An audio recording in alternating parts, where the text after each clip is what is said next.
This is a side event about GINGR. You have to put your headsets on.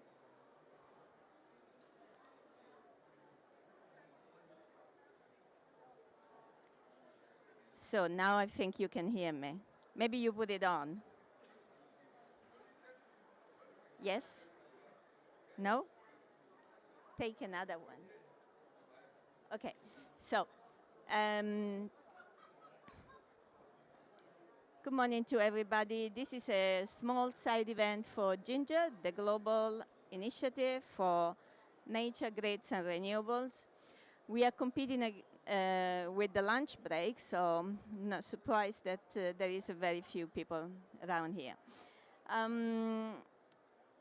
IUCN and RGI have decided to come together in setting up this initiative because we believe that we need not only to decarbonize, but also to find solutions that protect nature and people. And so together with IUCN, we are intending to develop tools and guidelines on how to measure contribution towards nature positive and people positive. This is quite a difficult endeavor, and we cannot do it on our own. We have to do it together with a lot of different actors. So today in this side event, we are going to share with you what do we mean with nature positive. I will invite soon my colleague from IUCN to give you a short keynote, and then we will have a small panel discussion about this. This is a silent event. There will be an opportunity to ask questions later. Let's see how it works. We now pass the word to Rachel Asante from IUCN.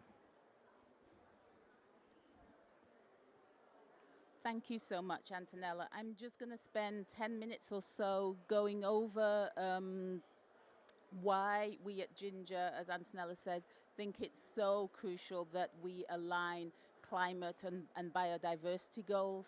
And also towards the end of the presentation, I'll start to dive into some of the work that we are doing as GINGR, releasing some papers, but also talking about what will be coming in the future as well.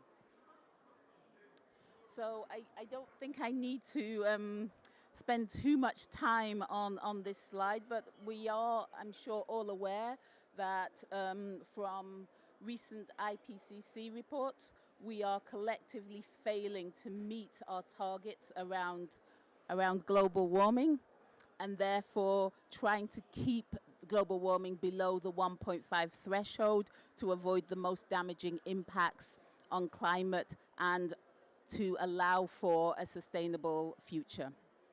The window for action around the 2050 target date is narrowing day by day. We've got less than 27 years left to be able to deliver the changes needed to be able to keep to the Paris Agreement targets. In addition, we know that we are inhabiting a world where biodiversity loss is accelerating at an alarming rate, and this is affecting economic stability, but also human well-being and exacerbating climate change. There have been numerous reports over the past 6 months around different ecosystems and different processes that are reaching their tipping point. So we can talk about the melting of permafrost, we can talk about glaciers in Switzerland where I live, but the story is the same. The common consensus is the same. We need to act now before it's too late. But what's the consensus that's been growing, I think really from Glasgow, is that there's more and more recognition of the fact that climate change is a key driver to biodiversity loss, which then further exacerbates climate change. So we need to tackle both crises together. We can't do the same solutions that we've done previously, where we just focus on looking at one issue at the detriment of another, because we know that this in the long term no longer works. And for that reason, we think that the decarbonization and pathways towards net zero need to contain at their heart high-value nature-based solutions.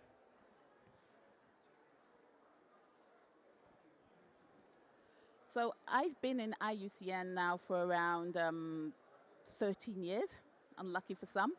And around 4 years ago, I moved from working on business and biodiversity to having a more energy-focused remit.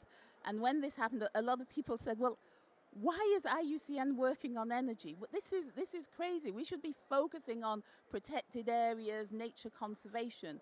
But when we look at the energy transition that's required, and when we look at this idea that I've already mentioned about treating climate and biodiversity as an integrated problem, then suddenly the work that we are doing on energy transition makes sense. It begins to have resonance, because we know that fossil fuel derived energy generation is the single biggest contributor to global warming. And so if we are going to tackle the energy transition, we need to move to renewables, we need to move to electrification, and we need to do it fast. We know that at COP28 there was a commitment by the parties for a tripling of renewable energy. And at IUCN, we are very much in favor of this rapid transition to renewable energy. But at the same time, we come with a little warning, which is that the expansion to renewable energy and the deployment of renewable energy infrastructure isn't inherently green. All infrastructure comes with risks.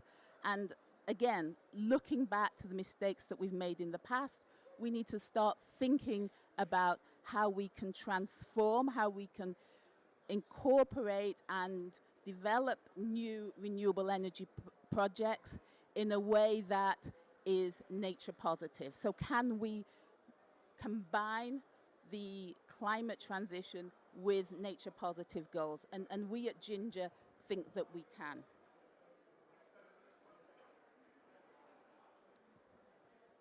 So when we talk about nature positive, what are we talking about? What we're talking about in very simplistic terms is looking at the rapid decline of biodiversity and saying, can we work together as a society, as a global society, to halt biodiversity loss by 2030 and then to begin to be nature positive by 2050? It's a broad ask. And standing here as we are about to catapult, it seems, into 2025, the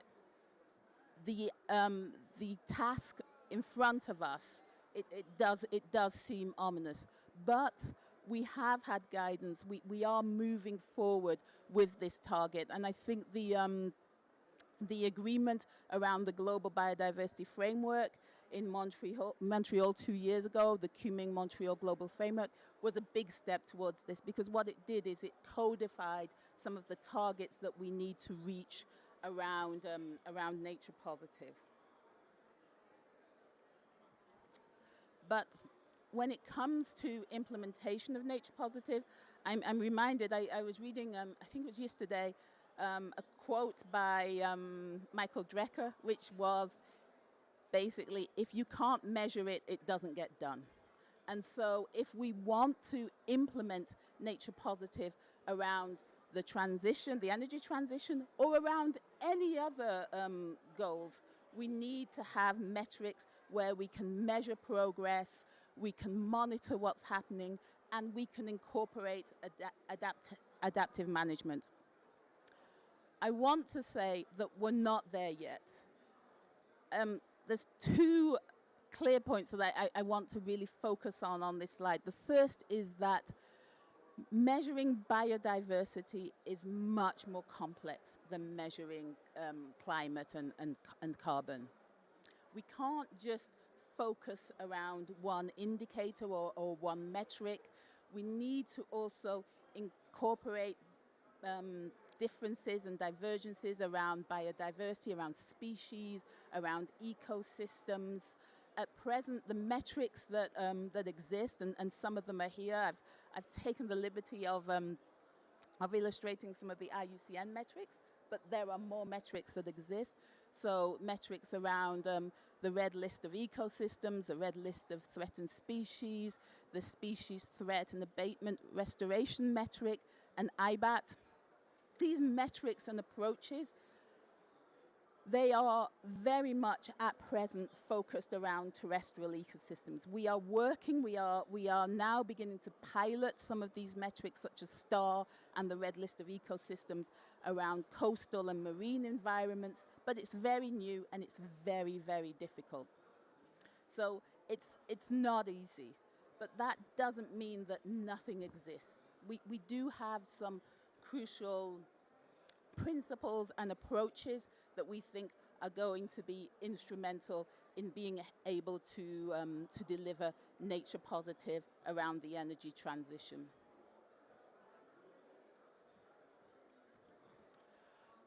One of the key approaches is going to be around having targets around biodiversity for individual operations, and that looks towards the biodiversity net gain, no net loss targets.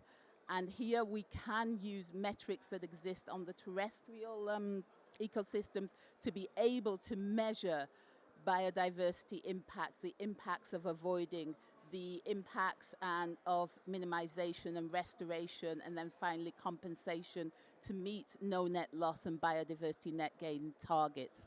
This, as an operational level, will be crucial towards the implementation of nature positive approaches.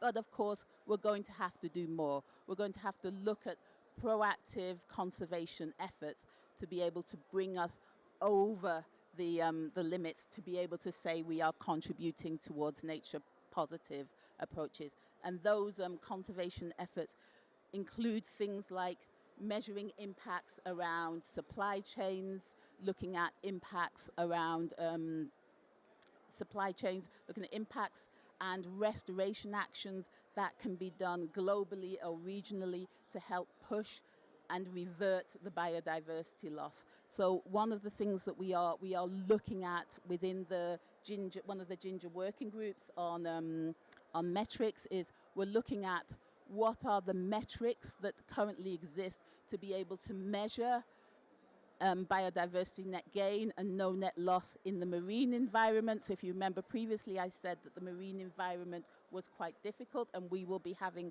piloting around measuring biodiversity loss and gain metrics in that ecosystem. And we'll also start looking at the metrics around impacts of avoidance, and trying to list out some of the key conservation actions that need to be done globally that will give us the biggest bang for our buck. So what are the low-hanging conservation restoration actions that can be done in the marine environment, which will help propel us towards nature positive?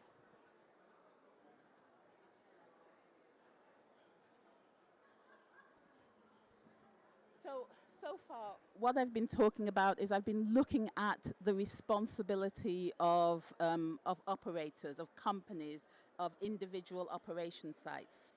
If we're going to be able to deliver nature positive, it's going to have to be a societal effort and a societal approach. So there are going to have to be roles and responsibilities that we're going to expect from other stakeholders within the sector. There are roles and responsibilities that we're going to be expecting from governments around strategic environmental assessments, around supporting renewable energy companies in non-price criteria to make a level playing field when companies are talking about the biodiversity enhancements that they will be doing at an operational level, and also around monitoring and assessment and reporting of the actions of companies, but also looking at it as a cumulative sea basin landscape level. It's a big endeavor. This slide gives some of the actions that are going to be needed, and we've tried to align them to different stakeholders. There's a role for numerous stakeholders. There's a role for local communities around the planning and permitting processes, but also around some of the indigenous knowledge around biodiversity enhancement that exists. There's a role for conservationists such as IUCN around working with our members such as WWF, such as TNC, in deriving these metrics that will help us to really measure at that ecosystem and biodiversity level what's happening, so we can track the nature positive process. And then, of course, there's roles and responsibilities around the developers. It's really going to be around how we can join these actions together, how we can work together to make sure that we have a societal, inclusive approach around nature positive. And if we do that, then what we also do is we have a people positive approach around the energy transition, which is going to be so important in the future. It's not going to be easy. It's a very complicated slide, but at least we're starting to map out what needs to be done in the marine sphere, what needs to be done on the terrestrial sphere, and who needs to lead and where. So let's go back to GINGR. What is our contribution? What do we want to add to this space? In terms of advocacy, we have some really key objectives. Firstly, around prioritizing renewable energy development, but in tandem with biodiversity enhancement.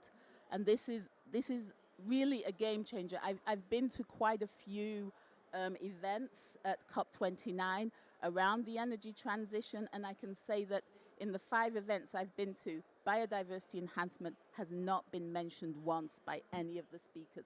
So it sounds obvious, but sometimes it's not that obvious. It's also critical that we have community engagement. Community engagement leads to inclusiveness, but the other thing that it does is it leads to rapid deployment, because if we can have agreements up front about where renewable energies need to be sited, how they need to work, if we can include communities at the beginning, then the whole process moves faster and the energy transition also moves faster. We need to reaffirm the need for an accelerated deployment of grids. I'm not a grid expert. Antonella reminds me every week, directly and indirectly, that I'm not a grid expert, but what I do understand is that you can generate as much renewable energy as you like. If you can't get it to where it needs to be, it's wasted. It's a waste of infrastructure and it's a waste of energy. So that much I've learned. Finally, we need to communicate the importance of healthy ecosystems for both biodiversity and climate goals. As I said in the beginning, this is an interlinked problem, and we need both to be working, and we need both to be healthy. So what do we intend to do as GINGR over the next 2 years? We intend to develop an assessment framework to measure the contribution to nature and people positive by wind, solar, and electricity grids. This is, I think, the key item that will come from GINGR over the next 2 years.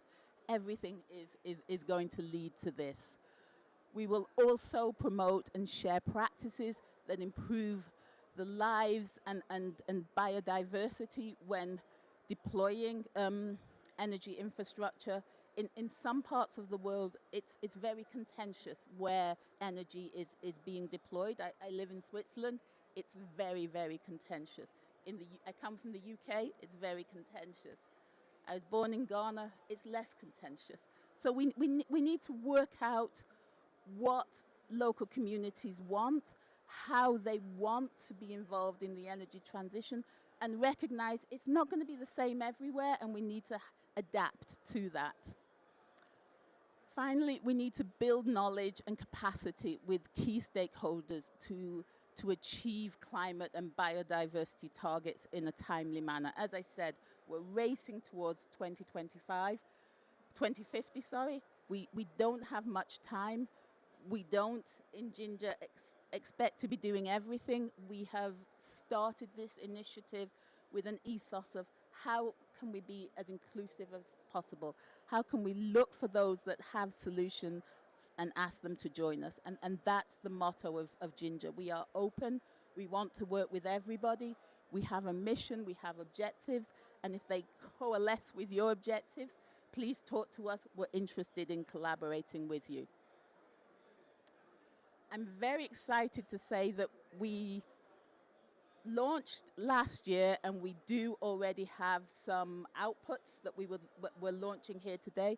We have a number of discussion papers which will be being launched over the next few months. The first one is already out there around marine spatial planning. It is fantastic. I have to say, I saw it. I saw it last week, went through it, and it's really worth a read. So I suggest you take a picture of the QR code and really have a look at the discussion paper. There'll be more coming.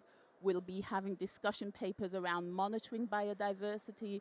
We're also planning a discussion paper around nature positive and its implications to the renewable energy sector. So there's more to come.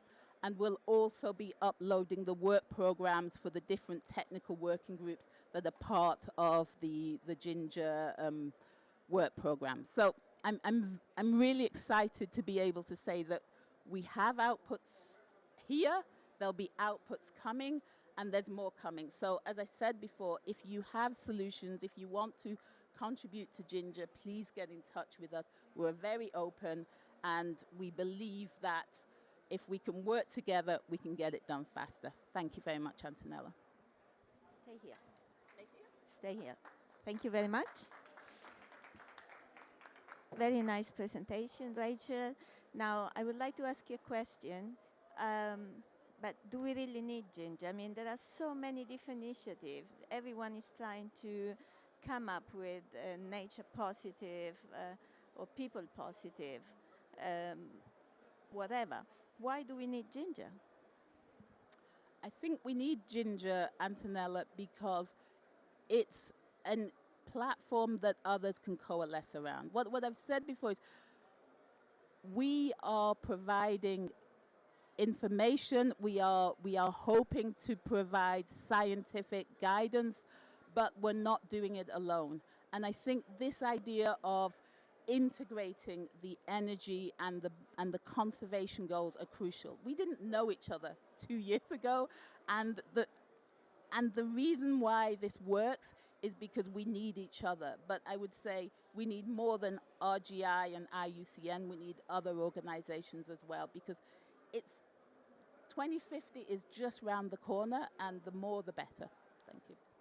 Okay, thank you very much. I'm going to add a couple of remarks about this, because I think the main difference between GINGR and the many initiatives that are out there is a commitment to come up with assessment methods. So we are moving away from guidelines, from principles, into something much more concrete.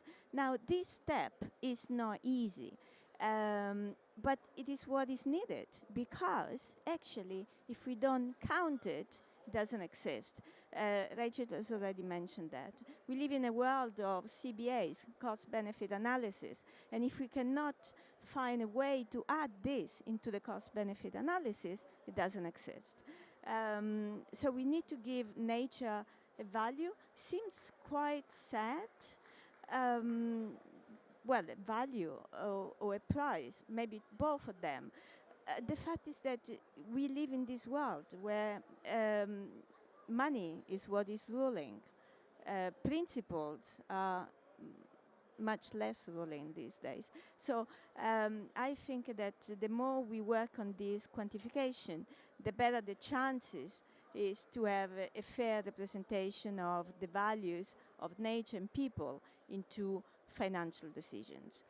And with this, maybe one more thing, because Rachel mentioned about we need massive amount of energy infrastructure for decarbonizing, massive amount of renewables and electricity grids, and these come with impacts.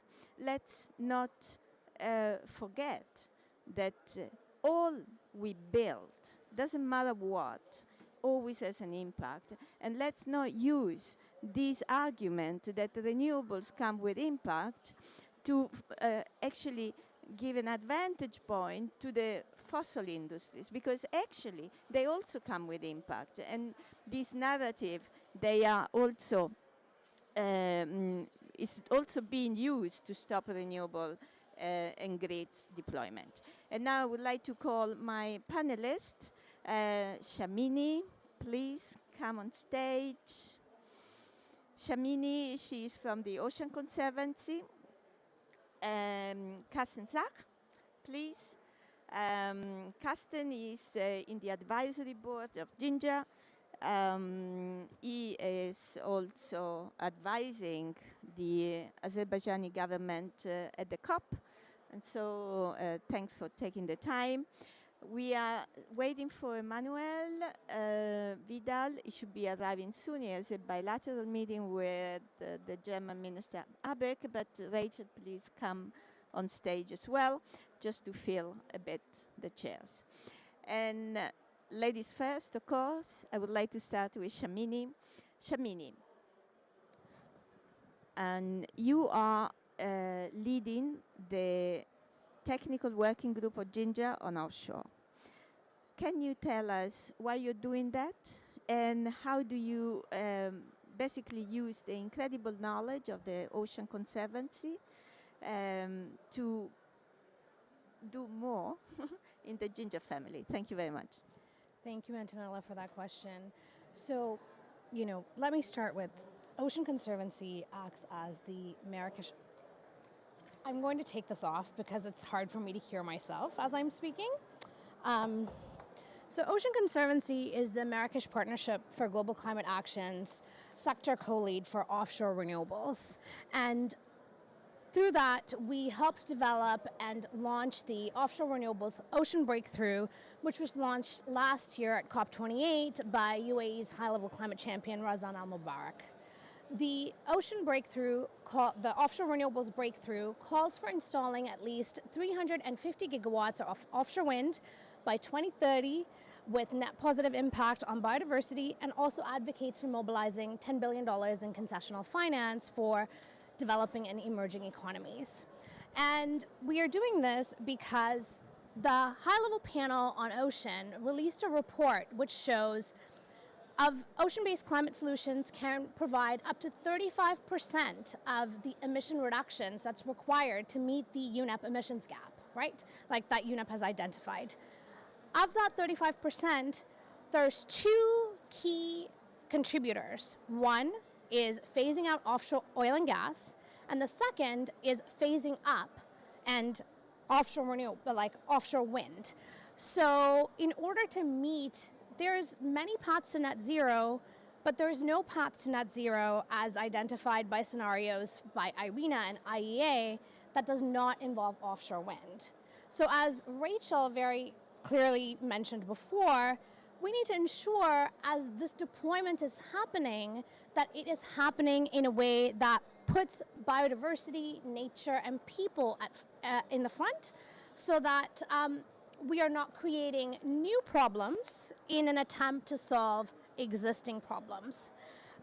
So the GINGR's offshore working group that we are leading is looking at a holistic life cycle approach for offshore wind, because its deployment currently faces significant gaps in institutional frameworks and accountability mechanisms.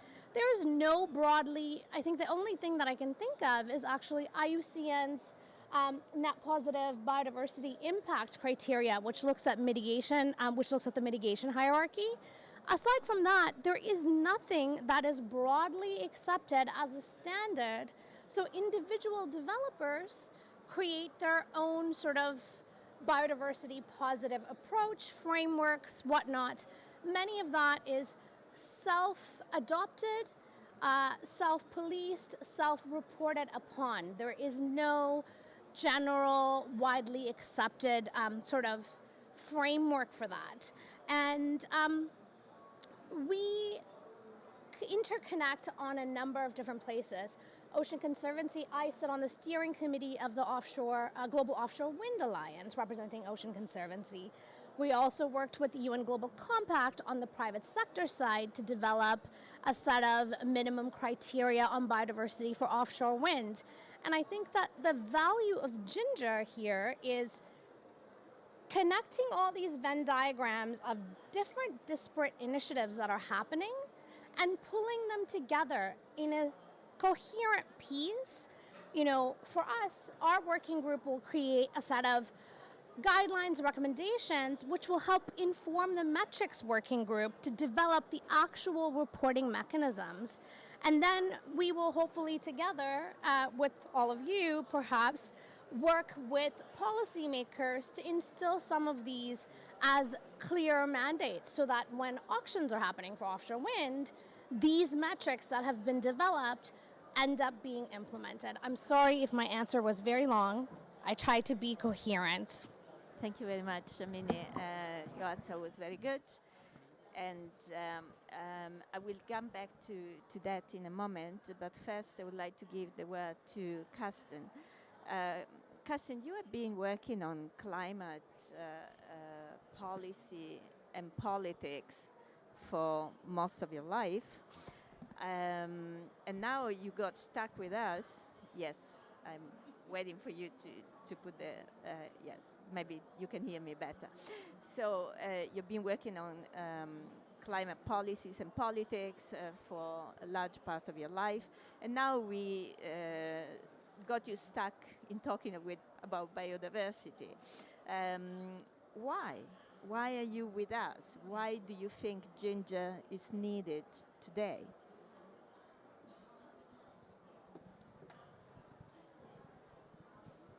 Thank you, Antonella. I'm a person who lived very much in scenarios, and we have heard about some of those.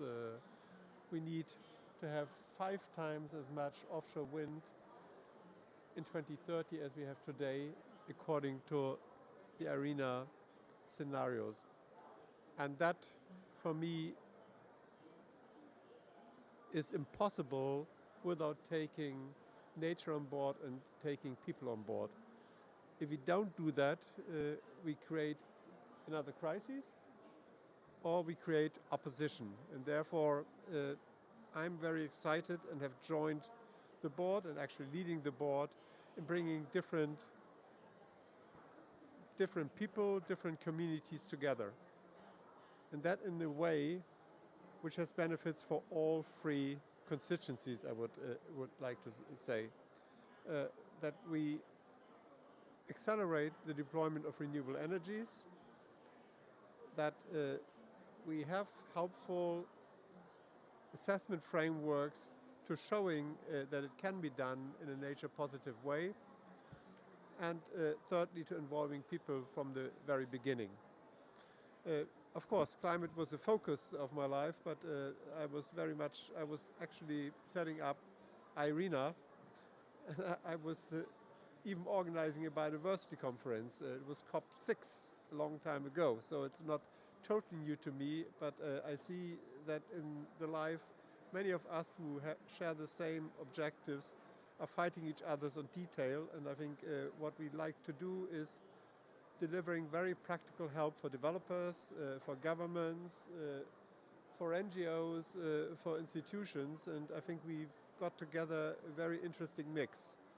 What is interesting as well is that we had a lot of debate in Europe in developing offshore wind. We were far from being perfect, but now you see a huge interest from my friends in China, in the Arab world, in India, and in South Africa, and we would like really to provide a platform that some mistakes we did do in Europe are not done again, and just creating a global knowledge base which helps us both in the global south and the global north. Thank you very much. Maybe it is worth reminding that actually Europe has built the first offshore wind farm over 30 years ago. We are getting close to the commissioning it. So while countries are scaling up their investments in offshore wind and other renewables technologies, Europe has gained experience that is very valuable. So sharing knowledge is fundamental. And one of the knowledge that it is fundamental to share is what Rachel hinted at in a presentation, is that we need to think about electricity grids. So all the work that is being done in renewables, we have seen tripling renewables. Now we are seeing also a lot of emphasis on grids. There is a huge commitment to do this, but we have very little guidance on how to do it well. And so I want to come back to Shamini and ask you, are you seeing project developers in particular becoming more active in defining how to deliver better projects, how to engage better with communities, and what is the mood in the industry in delivering on the political commitments? I can speak from the perspective of GOA, which includes both governments and industry. And yesterday, was it yesterday? I don't know what day it is anymore. I'm sorry. I'm in a COP vortex. Someday in the past, there was a GOA ministerial event that happened, which included, many of the ministers from the GOA member countries, but also private sector developers. And the developers, what was great was that there were new members, which were not the usual Orsteds or SSE or, but there were also developers from Japan who were speaking. And I think that overall, from the industry's perspective, there is interest and desire to want to do things right to move their projects forward. And we experienced that working with developers in North America, for example. My colleague Pasha, who leads the work on renewables for Ocean Conservancy, works very closely with many of the developers who are developing projects in the United States, which was a challenging market. And a lot of them involve a few things that was mentioned already, which is, one is biodiversity, but also getting that stakeholder engagement piece right from the beginning, and also tackling misinformation, which is a huge hurdle for deployment of offshore renewables. Just before we came here, I think that Avangrid, which is a subsidiary of Iberdrola, reached out to us, wanted us to comment on their biodiversity framework that they are implementing on offshore wind. So it's a positive sign that developers are reaching out to organizations like us, want to interact with conservation groups, to get the frameworks right to deploy the projects on the ground. Because at the end of the day, the economic case for them is ensuring the projects are built. They can make all the commitments, but without, actually building the projects, they're not going to get anywhere. Thank you very much, Rachel. In a world where biodiversity loss is really mounting and crises are also mounting everywhere, and we know that political interests are shifting, do you think that there is a real chance to stop biodiversity loss within this century and actually start restoring nature? So I'm quite optimistic by nature. So I'm going to say yes. I think there is. I don't think that it's going to be done, as I said, unless we have a whole society approach to this.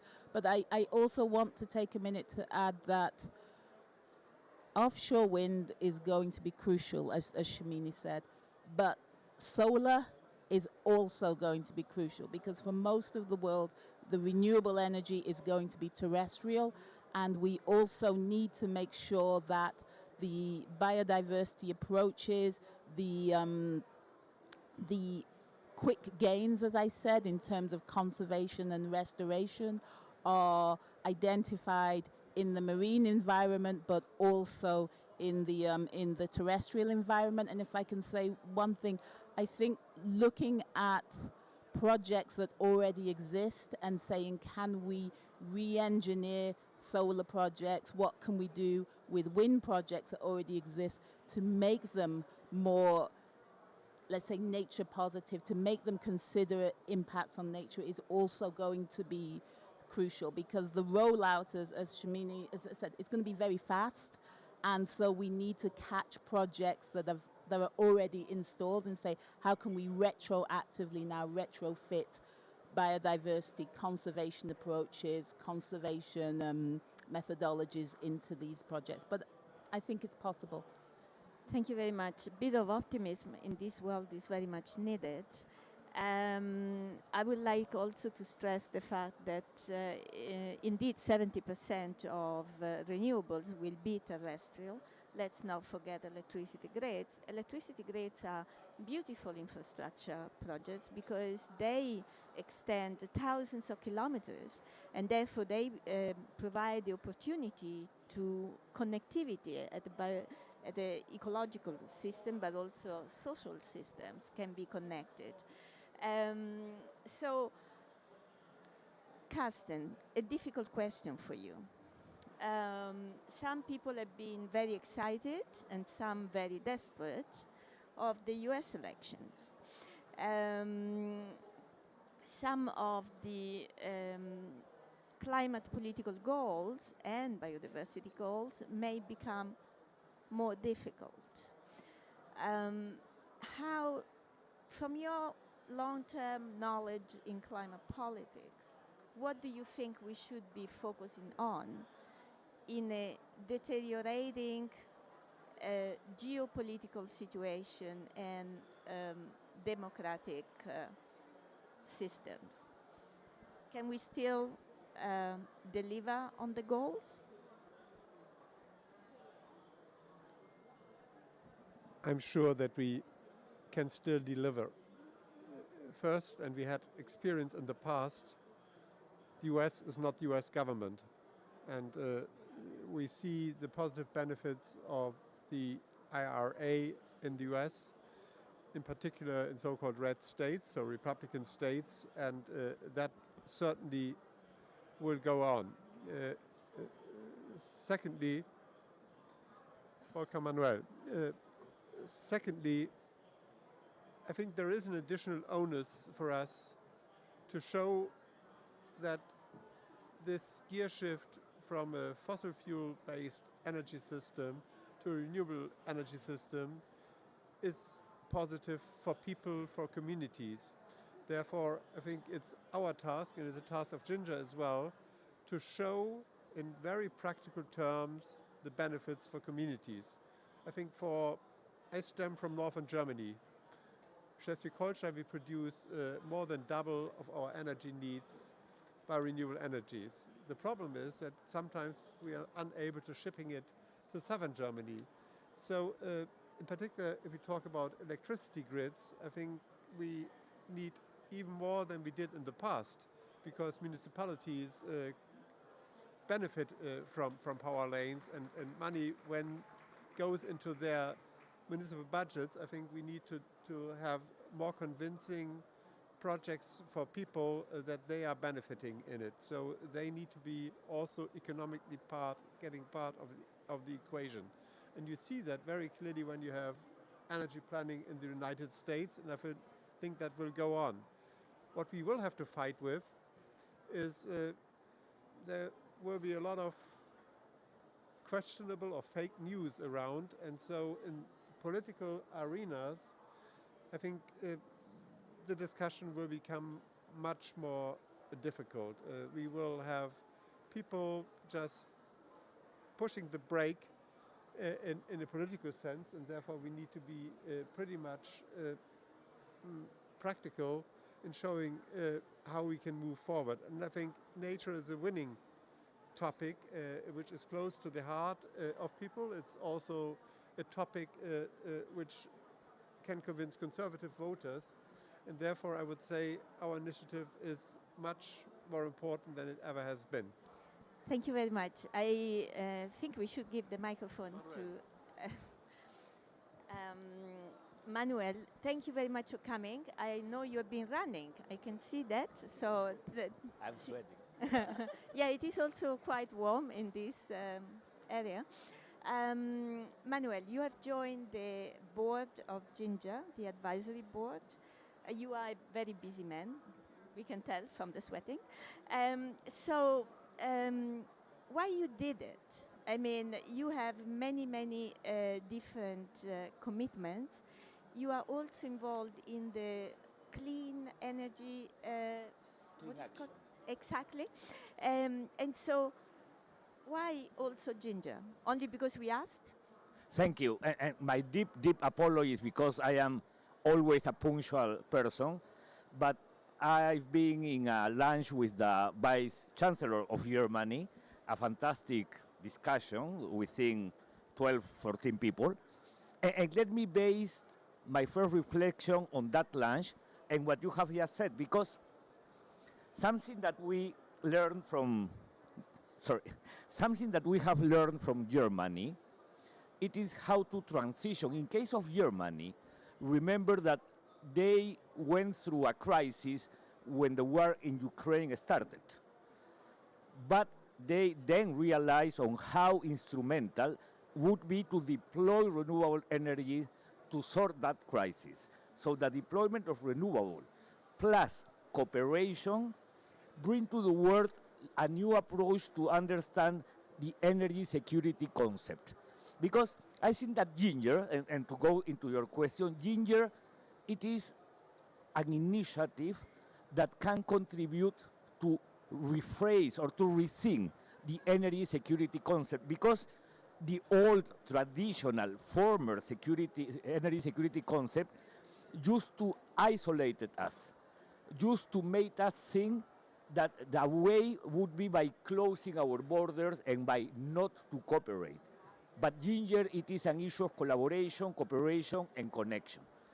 The second reason, because I fully happy joined when you invited me to join this board, it was because I am a dot connector. I love to connect dots.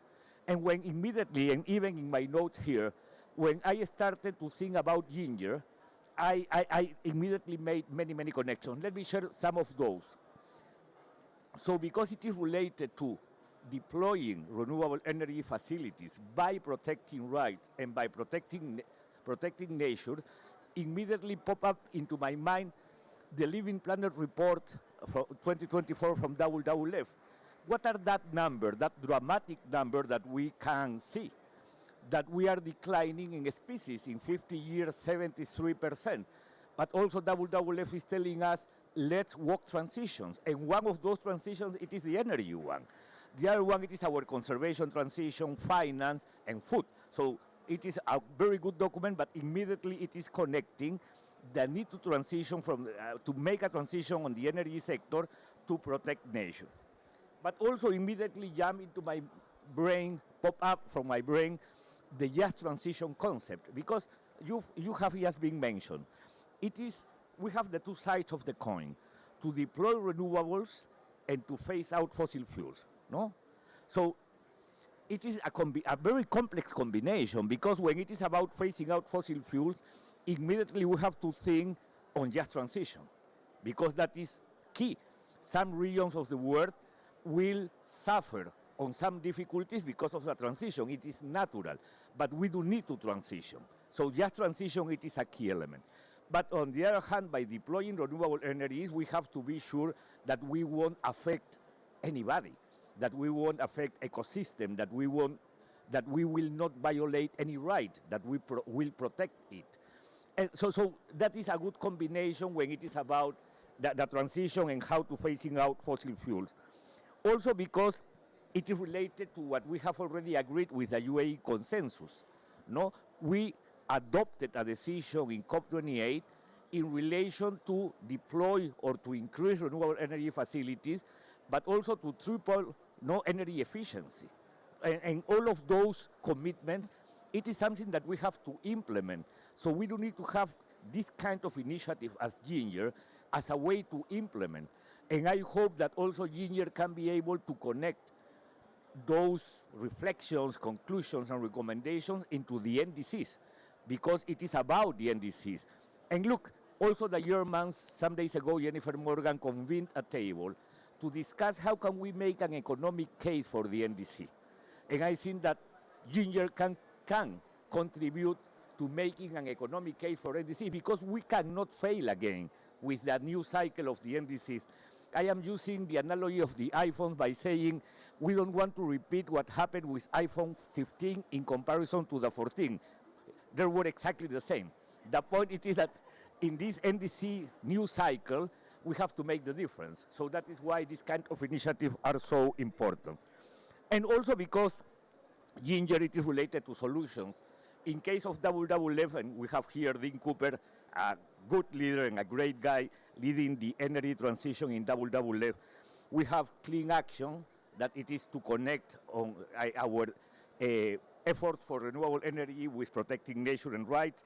We have the Alliance for Just Energy Transition, that it is so important, but also we are developing mechanisms to assess social impact. So we, as WWF, we strongly believe on what does it mean GINGR, and that is why we immediately joined, and also because my relation with this great guy, this strong leader of the world, we used to work together in COP20, COP21, and many other COPs, no? And also there is this kind of from the heart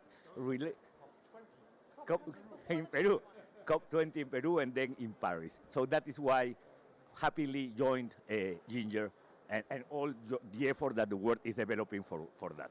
Thank you very much, Manuel. I think we are running out of time. Shamini, 1 second. A little bit more than 1 second, perhaps. But first thing, I want to touch on what Manuel just said about NDCs. We are very pleased to say that this will be connected to the offshore working group for GINGR. Is Ocean Conservancy, along with the Global Offshore Wind Alliance, launched an NDC guidance tool to support countries who are members of GOA and other countries integrate responsible offshore wind in their next round of NDCs. We are working with the NDC partnership, and we'll be hosting, workshops at the IRENA Assembly and other places to do exactly what you mentioned, but it is a sectoral target, right? Where it is applicable. And then on the US elections, for 52 years, 26 Congresses, 10 presidents, Ocean Conservancy has been advancing policies that protect the ocean steadfast. So, as you mentioned, political winds might shift, but progress cannot be derailed if coalitions like GINGR, the partners, communities, subnational governments step up to make progress happen. That was worth giving you extra time. And resilience, we all know that is absolutely important. I think that what these two gentlemen, and of course all the others, also Shamini and all the others that are in the GINGR ecosystem, should help us in adding a piece of language at the G20 last, what is called, whatever, manifesto, whatever. Exactly, because we are seeing more and more commitment towards tripling, quadrupling, whatever. But the language of nature and people positive is not yet there. I think this is becoming more and more mainstream, but it does not yet a political attention. And until we do it together, we will not succeed, because we cannot have an energy transition without having a nature transition, and most of all, without respecting people, citizens, individuals, kids, whatever, because they are the ones that enable deployment. They are the guardians of the future. They are the users of the future. So let's work together. I thank you very much. I'm sorry, time is running out. You know that, let me say a couple of things. GINGR, it is always a good ingredient for producing something more tasty. But also we will work together because this is an IUCN initiative. And IUCN, it is a union. It is a strong union of governments, agencies, and organizations. So I am sure that the result, it will be a strong outcome. Thank you.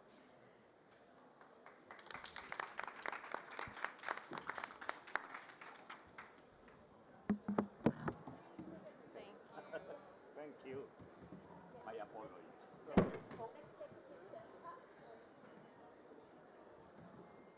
You know that unfortunately it took some more time.